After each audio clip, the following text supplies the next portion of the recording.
Hi guys, and welcome back to another episode of London's Original with Fulham. The save that no matter how bad things get, it could be much, much worse, just like real life. As always, if you are enjoying these videos, drop a like on the video, that would be great and really helps the channel out.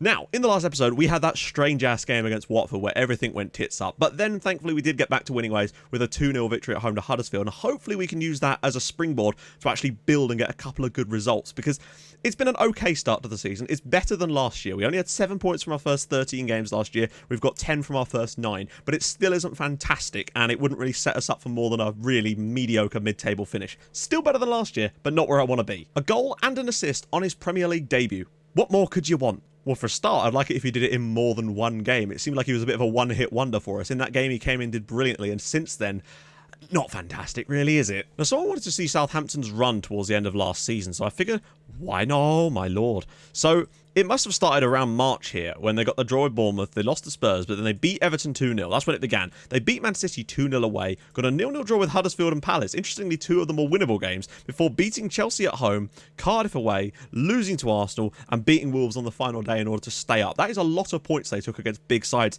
and frankly, they could have taken even more points from that period. I mean, they took 17 points from their last 8 games, which is an incredible run of fixtures that just got them to stay up, basically, and now they're currently sitting 5th in the league, so it's clearly benefited them in some way. I'm guessing a new manager came in. So Quique Sanchez-Flores actually joined the club in December, but he really didn't start to turn their fortunes around until sort of March kind of time. That's kind of interesting. It took him a while, but my god, did he do it. So, 3 o'clock kickoff away at Stoke. They are the favourites, but they are dead below us in the league, and at least we've only got a -1 goal difference at this point in the season. I'm pretty certain we were much worse off last year.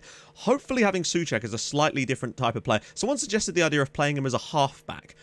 So we might well try that out if things continue to not be great for us from a defensive standpoint. And also, I think against the weaker sides, we do seem to struggle, but this year we have taken wins against Aston Villa, Huddersfield and Hull, the bottom 3 at the moment. So we're clearly capable of doing that. I think we need to get better against the sides we're now level with now. That seems to be our problem. Now, obviously, Seri can't play, which is a pain, but it doesn't matter because we do have a ready-made replacement in Steph Johansson, so that's nice to see. Bit on the high injury risk, but everyone else is staying pretty fit.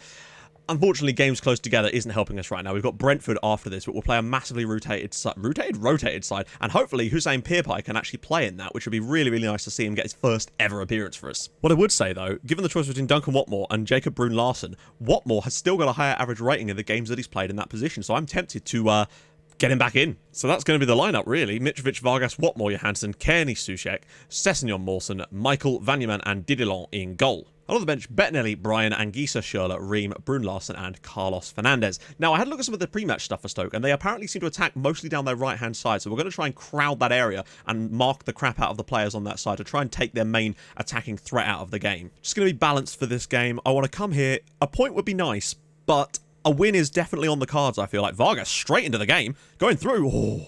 Uh-oh, breakaway time. Surely we can get to that instead of Barini. I've noticed a lot of the time, my players will do this thing where... Oh, there we go. Stoke give the lead with their first shot. A ball is played into the channel, and my player will just leave it for their player instead of just clearing their lines. Like, the ball's here. And I feel like he could have done more with that rather than just letting Barini do... What on earth happened there? And we should have cleared our lines here. There's enough players in the box to stop this. It's a great strike from Aidan Barlow. His first goal of the season for Stoke, and we trail here. Doesn't look like it's going to happen, though. Win it. There we go. Breakaway chance. Watmore. Oh, what a ball for Mitrovic. One touch. Can he finish? He's going to have to put it back. Johansson! Yes! Brilliant counter-attacking play from us. We've deserved that equaliser by a country mile. We've been massively the better side in this game. Great equaliser. Really liking the 3D kits. Whoever created those, I did download them. I'll put a link somewhere. They were fantastic. Mitrovic slips it across. Steph Joe getting in there, doing his thing. Just like Seri did, I think, against Huddersfield, was it? It's 1-1 here at the Britannia. Great stuff. Possession started slipping back again. Kearney's ball into Michael. Oh, what a chance that was. Cleared off the line, I think, in the end. So, 1-1 at half-time. Stoke's only shot on target was the goal that gave them the lead. Steph Joe equalises for us, and we've played very, very well. But now he's picked up what looks like a hamstring injury, and he might have to come off at half-time, which does not please me at all. I might actually push Watmore to attack, because I just feel like if they're going to keep pushing up that side, they're going to leave spaces in behind for Watmore to potentially exploit. Steph Joe kind of has to come off, unfortunately, doesn't he? It's not great. But... it's the best we can really do. Anguissa's going to come in for him. Oh, I think we probably deserve the win based on the way we've played so far, but we've got a long way to go still. Oh, brought down by Kearney! Yes, brilliant stuff from TC. Tom Kearney makes it 2-1 to Fulham here away at Stoke. We have played very, very well in today's game. This is a fantastic performance. Got a bit fortunate here with the way this flicks off of Bruno Martins Indy, but Kearney does brilliantly. Extra touch there to just take it round the players, puts it in the back of the net. 2-1 to Fulham. We now lead at Stoke. Right, do we go too cautious or do we keep the play that we're doing at the moment? We're going to get Carlos Fernandes on instead of Mitro, see if we can catch him on the break maybe. Michael is looking absolutely knackered. Like, I don't want to have to take him off, but I think we kind of need to just to kill some time and to get some fresh legs in the defence. And there we go. Stoke 1, Fulham 2. Yeah. I mean, you can't really argue with that. We were vastly the better side on the night. Tom Kearney, no, Aidan Barlow actually won man of the match. I think we quieted him down quite a bit in the second half, and it really made a hell of a difference, just stymieing their players. A great win away from home at the Bet365 Stadium, not the Stoke, not the Britannia. I know, I'm sure you'd rather it be called that, though. Great performance from us. 2 wins on the bounce, and suddenly things are looking a lot more rosy. Yes! Steph Joe's going to miss. That's not great at all, actually, because that's both of the players in that position injured. Well, there we go. Most importantly now, no, actually, we're still 6 points clear of the relegation zone as things go. Villa puts 6 past Leicester City. My goodness me. Hull haven't played, I don't think, so there's that. But we're still only 6 points clear, but we are up to 11th in the league now, so things are looking a little bit better for us. 13 points on the board now, looking up rather than down for now. But we still have to be careful. That was a huge one, though. That could have really put us in trouble if we hadn't have won that, though. We'd have actually been down in, like, 16th, 15th. In fact, Hull have conceded 29 goals in their first 10 matches, which is the same number that Fulham have conceded in 11 matches. So yes, not the worst. Also, while we're on that topic, question of the day. What's like your worst memory of your club in recent memories? For me, it's just right now, to be honest, like very, very recent. The most recent bad memory you have of your club. Let me know in the comments because we're playing shit in real life. It is embarrassing.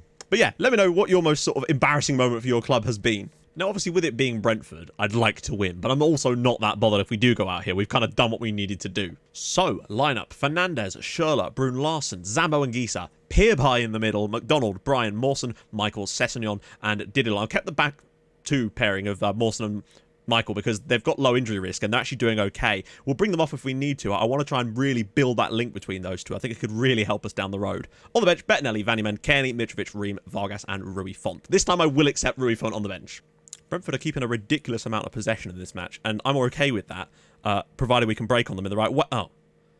Except when you just allow them into your box like that. That's so annoying when we keep seeing that happen. All in all, pretty bad performance here, really. Only one highlight, and it was Brentford's goal. We didn't really... Oh, no, we had one highlight early on where we should have taken the lead. Bit poor from us, really, but massively rotated side. Okay, the dynamics are looking a lot better lately, which is nice. The 2 wins in the league in a row certainly have helped with that. We've now got Spurs and Chelsea in a row.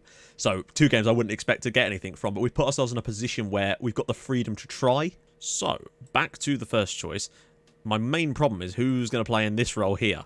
I guess it's probably going to have to be Frank, since he's got that sort of dynamism.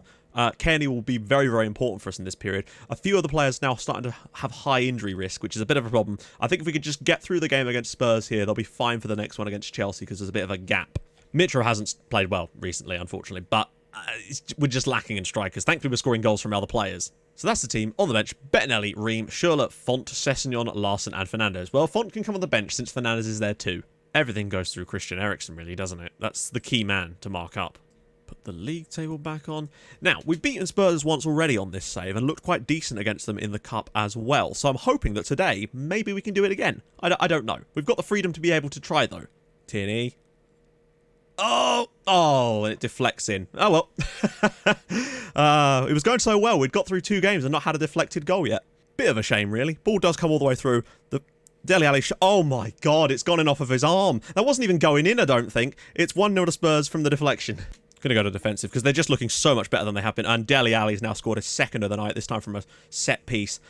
Yeah, the Spurs are a much better team than they were against us last season, unfortunately. Dele Alli's been their main danger man. We're going to try and mark the crap out of him in the second half and just see if we can keep him under control a bit more. Just turning him into a straight-up advance forward and see if he can't get into in between the lines a little bit more. Trippier, wow, bashed at him, but he controlled it well. Eriksen, they're leaving him again. Well played. Right, here we go. Kearney. Watmore. Mitrovic. Here we go. Good ball. Mitrovic is in. Can he get one back from Fulham? Yes, he can. Right. Half an hour to go. Alexander Mitrovic gets in behind this time and scores with our first shot of the game, just like Stoke. This is more like it here. Lovely pick out from Duncan Watmore. Spots the run of Mitrovic. He's not the paciest striker, but he's in there. Breaks the back line and scores a lovely finish. Right, we're back in the game. Maybe. Just maybe. But given how well that pass worked, I am kind of tempted to maybe go with Carlos Fernandes up there instead. I think he's got a little bit of extra pace that might be able to get in behind Spurs a bit more. Right, last few minutes, attacking. Last 5 minutes of this game. Let's find something. Doesn't look like it's going to quite be enough. It looks like we are going to fall to a 2-1 defeat. Oh, make that 3-1. I don't know what happened there. That's a bit annoying, actually. Spurs have really killed us on the set pieces today. This ball's whipped in and... oh my goodness. Goalkeeper. That is all on the keeper there. That should be an easy catch for him, and Son's just out-jumped him. Well, there you go. 3-1 to Spurs. Bit of a shame about the way the first goal went in, and then we let in 2 set-piece goals after that. This could have been avoided if we'd just been a little bit better from set-pieces. Frustrating, but it's Spurs. We tried. Thankfully, though, results elsewhere haven't really made much of an indent on where we currently sit in the league. Everyone else has kind of drawn and lost in the ways that we wanted them to, so still 6 points clear. Hull actually get another victory. A 3-2 win at home to Burnley, which actually kind of helps us in a way, because Hull, it doesn't really make much difference to us. Burnley would have leapfrogged us with a win. Nice, I guess. Okay, so some results have gone a little bit against us elsewhere, but not really in the relegation zone, which is kind of where it matters, to be honest. Villa did get themselves a point. Burnley grabbed themselves a win, which is fine. Stoke grabbed themselves a win as well, but other teams down there losing. Southampton are into second in the league now with yet another victory. They're playing incredibly, but we are still 6 points clear of the relegation zone, and we have a game in hand, albeit it is away at Chelsea. But you never know. It's a free hit for us at this point. This is always going to be a tough one. We're just going to go out there and do our best. However, I am tempted to perhaps try Souček as a halfback for this game. Just to see how well he works in that role. Steph Joe is fit enough to start in this game as well, so we'll bring him back in. Everyone's fairly well rested now, so we should be alright. So that's the team. Only one change is bringing in Johansson and moving Souček to more of a half-back role. We'll see how he does in there today. On the bench, Bettinelli, Ream, Larson, Schürrle, Bryan, Anguissa, and Carlos Fernandes. Chelsea definitely like the right-hand side as well, although this was a while ago against Arsenal. For some reason, that same information is not available from the other games, presumably because we've had too many fixtures and we haven't had enough analysts to send out. Right, let's do this. I'll be curious to see how well Souček does in that slightly deeper role today, if he gives us a bit more cover, perhaps. Fabregas. Oh, no. Oh, for goodness. And the red cards are back. Vargas has been sent off after 13 minutes. Okay. Options. Move Kearney up there. Get Frank off the bench as a ball-winning midfielder on defend. Just to give us a bit more through the middle. Go through the middle, obviously. Defensive for the rest of the game. That's all we can do. I can't believe he's left us in the lurch like that. We're going to struggle now. This is always going to be tough, but now it's just been made so much tougher by Mateus Vargas. I'm dropping him for the next game. I don't even care. Well, he's not going to be playing anyway. Amazingly, half-time 0-0. Vargas is early sending off. We've restructured a bit. Souček is not having a good game in that position, unfortunately. Going to make Mitrovic an advance forward to push him up the pitch a bit so we've got someone there. Time wasting whenever possible as well for the second half. Going to try and just grind out a 0-0 if we can somehow do that. Going to look more direct passing as well. I might bring Fernandes on for Mitrovic in a little while as well, see if we get a bit more pace in behind. Azar's ball in. Mawson clears it directly to Kurt Zouma, whose shot deflects in. Where have we heard that before? That was unfortunate. Well, not unfortunate. Look at this. The ball is just played straight in. It comes all the way through and then deflects off my... oh my god, the deflections. 1-0 Chelsea. I'm going to say shoot on sight as well. Just take shots from anywhere. You never know. One of them might just wind up in the back of the net somehow. Vanneman's taken a knock. And we've got no one on the bench in that position. Brilliant. No one even in the team that can play there. We'll have to put Joe Bryan on the right. And I'm going to get Mitrovic off through the middle and get Fernandes on. This is not looking good for us here. If we were to somehow only lose 1-0 away at Chelsea with 10 men for basically the entire game, I would consider that practically a win in my book. Although it'd be very annoying considering the way that Chelsea's goal came about. Chiesa. Morata. Get your tackles in, lads. And Barkley puts it in. 93rd minute, it makes it 2-0 to Chelsea. We've done our best to hang on in this game, and that's all it's been, really. Hanging on. We knew the goal would come eventually. There's still enough players in there, really, to stop that. I don't know how Barkley's got that shot, and it's 2-0 Chelsea, though. In the rain. Blocked, and that's the final whistle. 2-0 to Chelsea. What else was going to happen when we went down to 10 men? I'm annoyed about the Zouma goal, but there you go, really. I mean, we were going to struggle in these matches. The main thing is we're hopefully still going to be decent in the league. So yeah, with all the fixtures played, we're still sitting 13th, and we're still 6 points clear of the drop zone. So really, we've done all right with that. We've got away with it a little bit there. The goal difference is still solid for us, though, which is why I'm not too bothered about that. We're hopefully keeping the scorelines down against some of the bigger sides. Spurs, we were unlucky to concede. Some of the goals we've still conceded were so unlucky. 2 more of those deflected goals against Spurs and Chelsea. I do wonder if you could probably exploit that by just having shoot on sight and have all your players on shoot more often, because if you shoot enough, one of them's bound to deflect in, isn't it? That seems to be the way it works. Thankfully, we've got a winnable game up next at home against Burnley, but then away at Southampton and at home to Man United. Away at Southampton is going to be crazy difficult. So is Man United. We've got some tough games coming up, to be honest. But as long as we can kind of just keep our heads above water for now until we get a run of fixtures where we can maybe pick up some more wins. We've done what we needed to do today, which was get the win against Stoke. It's just the other results haven't quite gone to plan, but what were we expecting, really? So, if you've enjoyed this episode, do drop a like on the video. That'd be awesome. And if you're new to the channel, hit that big old subscribe button. That'd be brilliant as well. And I will join you guys in the next episode for a massive game against Burnley, which would see us leapfrog them and really start to pull ourselves towards safety again. And then the other games, it's basically free hits again. Although Southampton, I still feel like we could potentially get at them, despite their league position. I feel like they could still be got at. Then again, they did take points off us last season, so we'll see. Anyway, I'll see you guys soon. Thank you so much for watching. Bye-bye.